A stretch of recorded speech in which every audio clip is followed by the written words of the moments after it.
કુતિયાણામાં 1600 જેટલા લોકો માટે આવાસના મકાનો બનાવાયા હતા, જેમાં 200 જેટલા લોકોને મકાન બનાવવા માટે રકમ મળી ન હતી। ત્યારે આજે પાલિકા ઉપપ્રમુખ સહિતનાઓએ બેઠક કરી આ સમસ્યાના નિરાકરણ માટે પ્રયાસ હાથ ધર્યો હતો।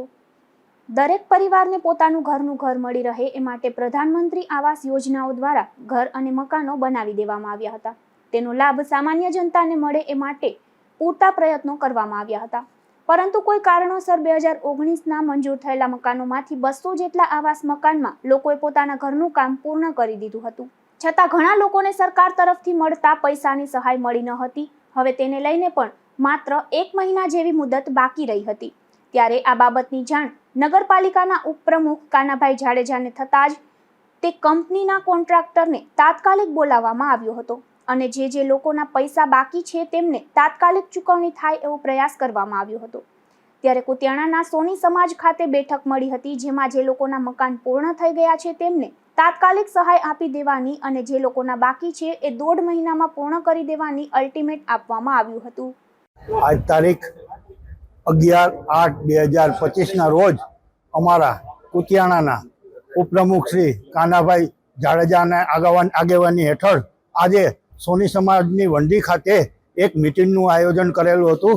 તેમાં પ્રધાનમંત્રી આવાસ યોજનાના જે લાભાર્થીઓ હતા તે કુલ 150 થી 250ની આશરે આસપાસ માણસો હતા।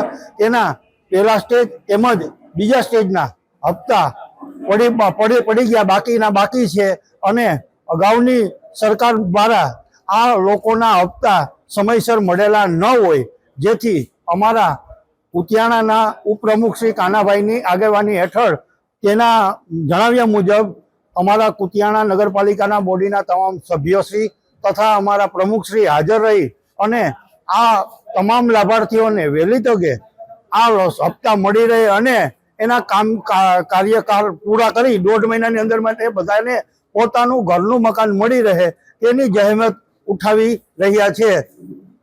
हाँ, मारू नाम मालदेवभाई गीगाभाई वडोदरा, हूँ नगर पंचायतनो सभ्य छूं अने आजे जे आ प्रधानमंत्री आवास योजना अंदर जे 3.5 लाख रूपियानी जे लोन मळती हती एना माटे कम से कम 247 जणाना हजी अमुकना हप्ता पड्या नथी।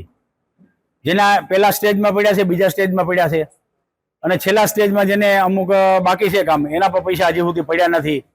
તો એના માટે અમે આજે મીટિંગ બોલાવી હતી અને જે જૂની બોડીના જે હતા એની અલ્ટિમેટમ છે ને 5 વર્ષની પૂરી થઈ ગઈ, હવે ખાલી 1.5 મહિનો રહ્યો છે। તો અમે આ લોકોને ઘણા બધા માણસોને નથી જેને હપ્તા પડ્યા એને અમે સમજાવીને આજે બોલાવ્યા છે। જૂની એજન્સી હતી એને પણ બોલાવ્યા, એને કીધું કે ભાઈ આનો જેમ બને એમ જલ્દી કરાવો। જૂની એજન્સી એમ કે 5 વર્ષ થઈ ગયા છતાં આની આ લોકોએ બીજા હપ્તા ન પડાવ્યા। એનું કારણ છે કે ભૂતકાળના જે બધા એજન્સી હતી કે જે મારી પાસે બોડી હતી એને કરપ્શન કરવું, એને જે હપ્તા નથી આપ્યા એ લોકોને આની હપ્તા પડાવ્યા નથી, જેને કારણે ખાલી 1.5 મહિનો રહ્યો છે। હવે 1.5 મહિનામાં જેને છેલ્લો સ્ટેજ છે એ પૂરો કરી શકે, પણ પહેલો ને બીજો સ્ટેજ છે એ ક્યાંથી પૂરો કરી શકે? અને એની અલ્ટિમેટમ જે 5 વર્ષની છે એ 1.5 મહિના અંદર પૂરી થઈ જાય છે।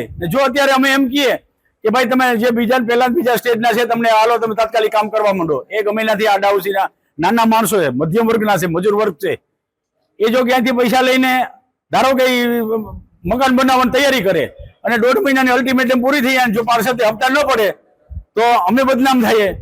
એટલે મારી વાત સાંભળો, અમે આ બધા લોકોને સમજાવ્યું છે કે ભાઈ તમારે 1.5 મહિનાની અંદર જો તમારાથી પડે તો તમે તાત્કાલિક કામ કરો, નકર જે છેલ્લા સ્ટેજ વાળા છે એને અમે માથે બેસીને કાના અમારા ઉપપ્રમુખ સાહેબ આવ્યા છે, અમારી આખી બોડી ધીરુભાઈ છે, અસલમભાઈ છે, અમે બધા અમારા બધા બધા અમારા સભ્યો હાજર છે અને અમે કીધું છે કે ભાઈ તમે જેના નાના માણસો છે એને જલ્દી હપ્તા પડે અને જલ્દી મકાનવાળા થાય એવી આશા સાથે અમે આજે મીટિંગ બોલાવી છે। જેટલું બોલવું હોય એટલે જલ્દી કામ પૂરું થાય એવી વ્યવસ્થા કરીએ અમે।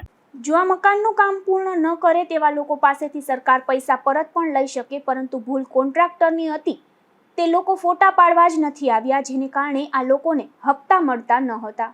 ત્યારે કાનાભાઈ જાડેજા દ્વારા કોન્ટ્રાક્ટરના સુપરવાઇઝરને બોલાવી તાત્કાલિક ફોટો પડાવી લોકોને તાત્કાલિક પૈસા આપવા સૂચના આપી હતી। નાગેશ પરમાર, ગુજરાત ન્યૂઝ, કુતિયાણા।